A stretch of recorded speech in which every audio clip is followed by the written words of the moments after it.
Howdy, howdy. Welcome to Muscle for Life. I'm Mike Matthews. Thank you for joining me today. And if you like what I'm doing here, please do subscribe to the show in whatever app you're using because it helps boost the rankings of it so other people find it more easily, and it makes sure that you get notified when I publish new episodes so you never miss a vital installment of Muscle for Life. All right, so in today's episode, we're going to be talking about the fat burning zone, something I'm sure you've heard about many times. I know I have, going all the way back to the beginning of my foray into fitness when I was 17, 18 years old. I remember reading in the bodybuilding magazines how if you're going to do cardio to get lean, and you have to do cardio to get lean, of course, then you need to be doing it in the fat burning zone.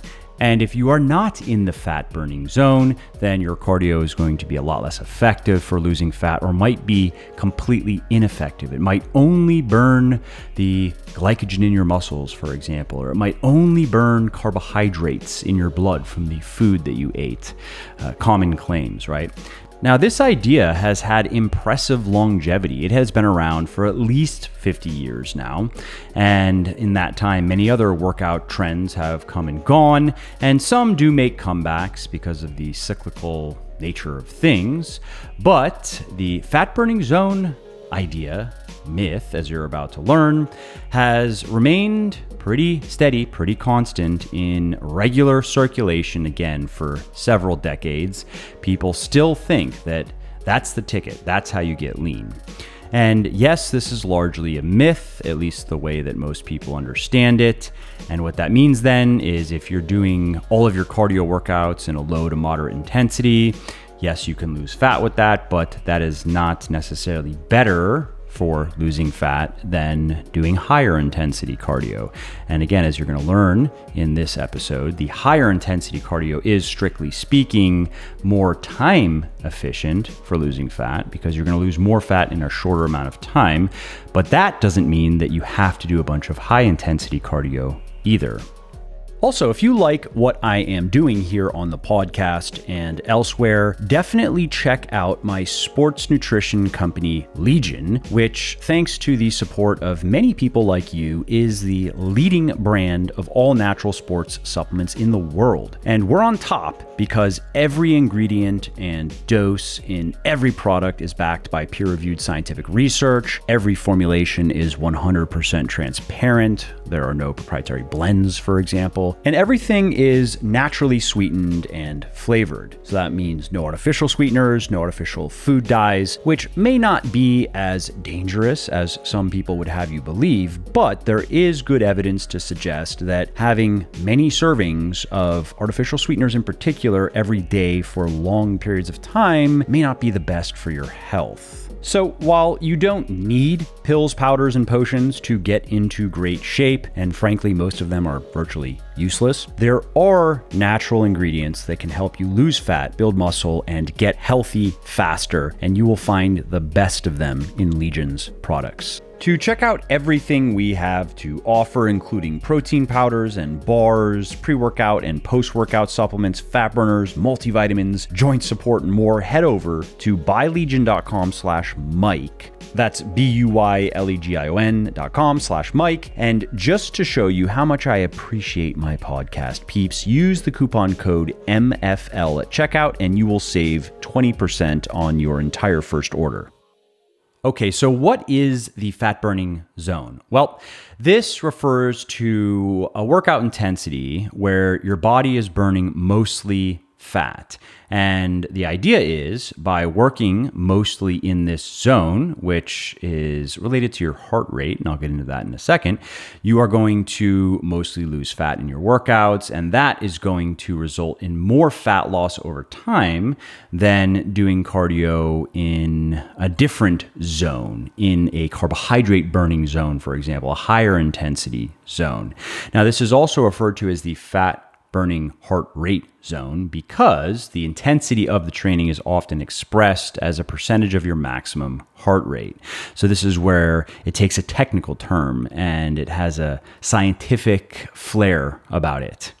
Now, in order to understand how this idea came about, you have to understand how your metabolism works when you exercise. So when you're training, your body is using several different sources of energy to power your workout and to stay alive. And the main ones are carbohydrate and fat. Now, it uses different physiological processes, and these are known as energy systems, to transform carbs and fats into usable energy for your cells, because your cells can't use molecules of carbohydrate or dietary fat. They have to be broken down into smaller things that your cells can use. Now, when you are at rest, when your heart rate is low, your body is getting almost all of its energy from fat. And that is a very efficient and it's a very plentiful fuel source. It is very easy to transform body fat into usable energy at a cellular level.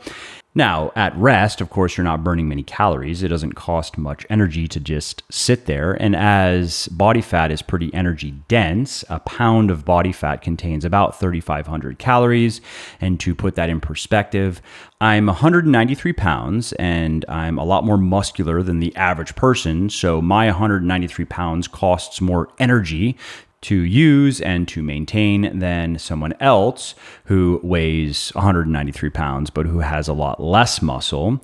And Monday through Friday, I'm in the gym lifting weights for about an hour per day. And I do about 30 minutes of low intensity or low/moderate-ish intensity cardio. I hop on an upright bike and I usually make or take work phone calls during that time.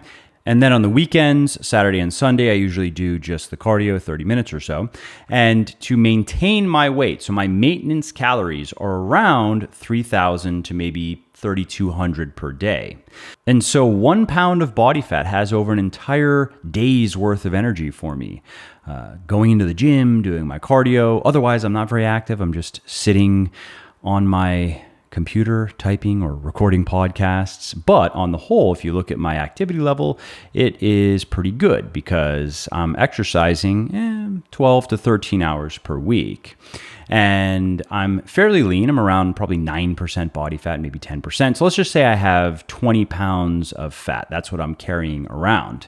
That's probably about a month's worth of energy at my current activity level, meaning I could survive off of just my body fat for probably about a month, no food.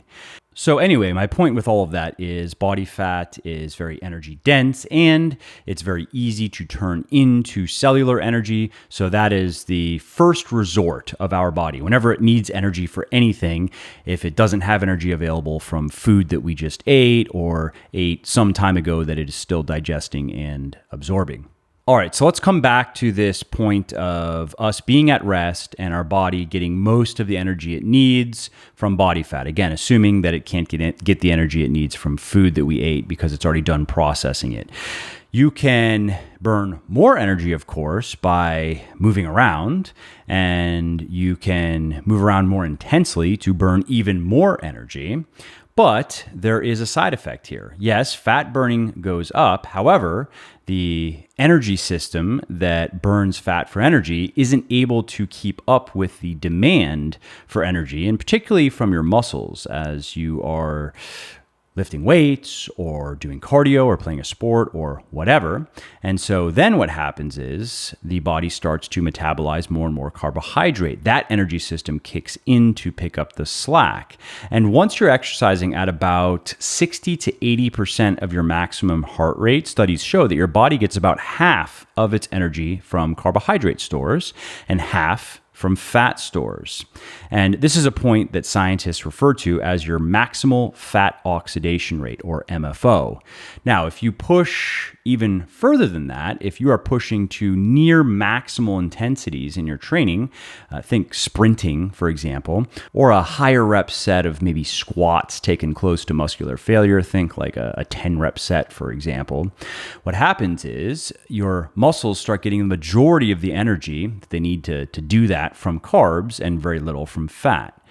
And so if you just connect those dots, you see how this fat burning zone idea came about. The theory was, if we want to lose as much fat as possible from our workouts, maybe we should work out at the intensity at which our body burns as many calories as possible while still getting the majority of those calories from fat and not carbs. Sounds nice, but there are a few reasons why it's all hat and no cattle.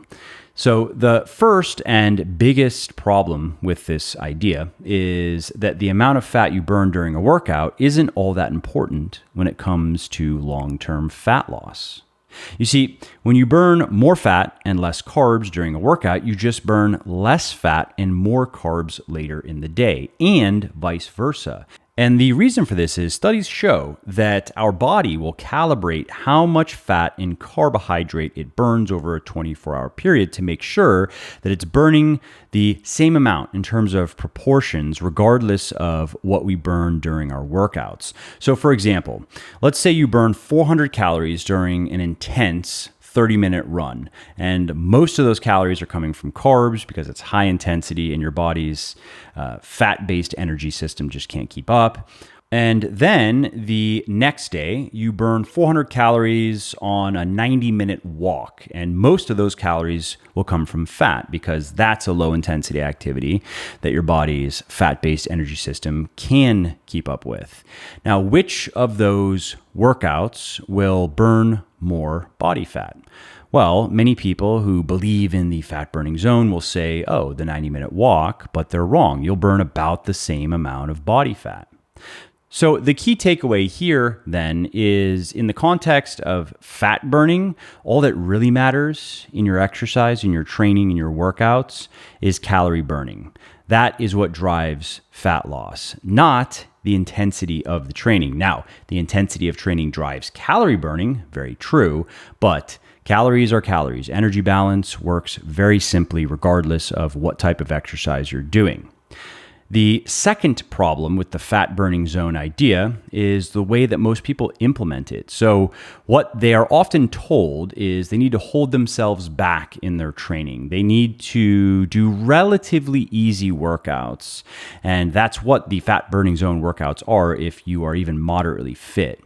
And they then will not do moderate or higher intensity workouts because they think that those sessions are not going to be as effective for fat burning because they are not in the fat burning zone. As I mentioned a few minutes ago, though, technically the fat burning zone is up to 80% of your maximum heart rate. And that's something that most people would consider a pretty difficult workout. That's a moderate or even a fairly high intensity training session. So for instance, let's say you do something very easy. Let's say you go for a walk and you burn off 100 calories and the majority of those come from fat. Let's say 85 of them come from fat.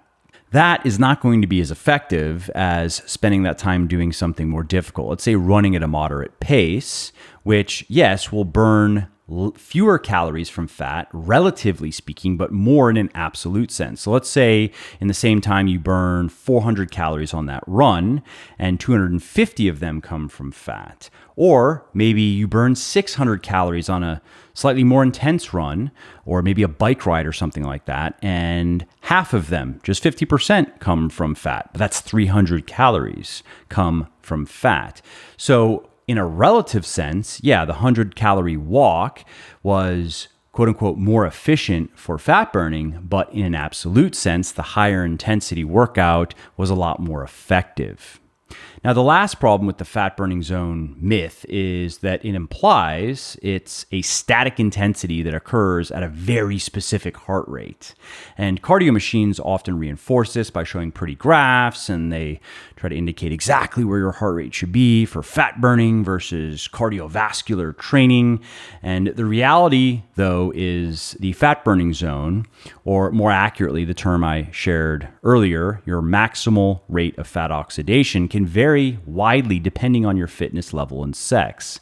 Specifically, people who are in better shape burn a higher percentage of fat at a higher intensity than people who are less fit, because studies show that exercise improves your ability to metabolize fat for energy at higher intensities. And on the flip side, studies show that very low intensity exercise can max out the fat burning abilities of obese people, that they can reach their maximal rate of fat oxidation at, for example, just 24% of their VO2 max, which is the maximum amount of oxygen you can metabolize during exercise. It's another measure of exercise intensity.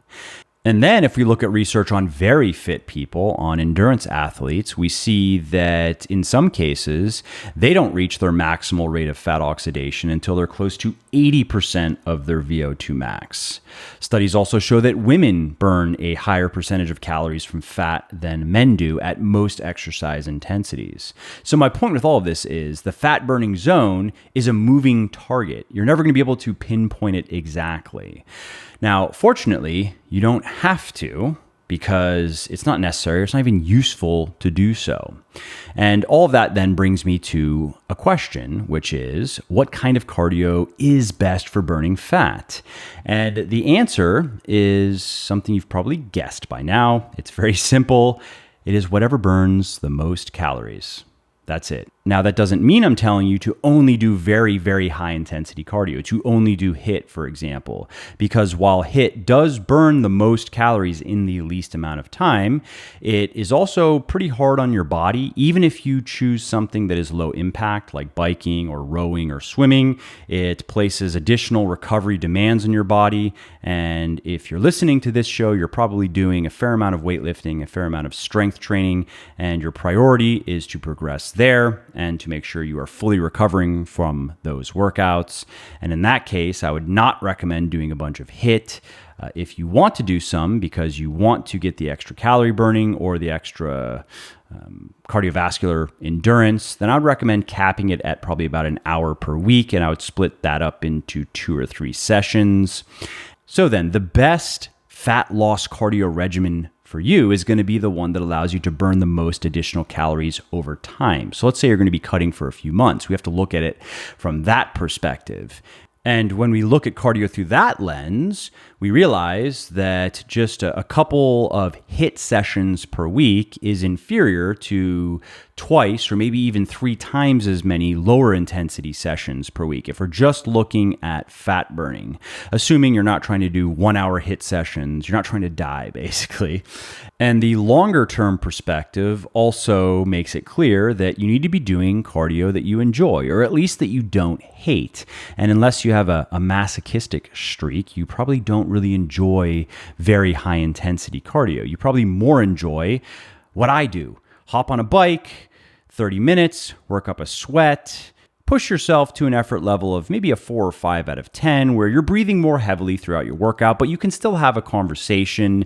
Maybe you have to catch your breath now and then, and, burn a few hundred calories and take a shower and move on with your day. And so then that's my general answer when people ask what type of cardio they should do or what type of cardio routine they should do to lose fat faster.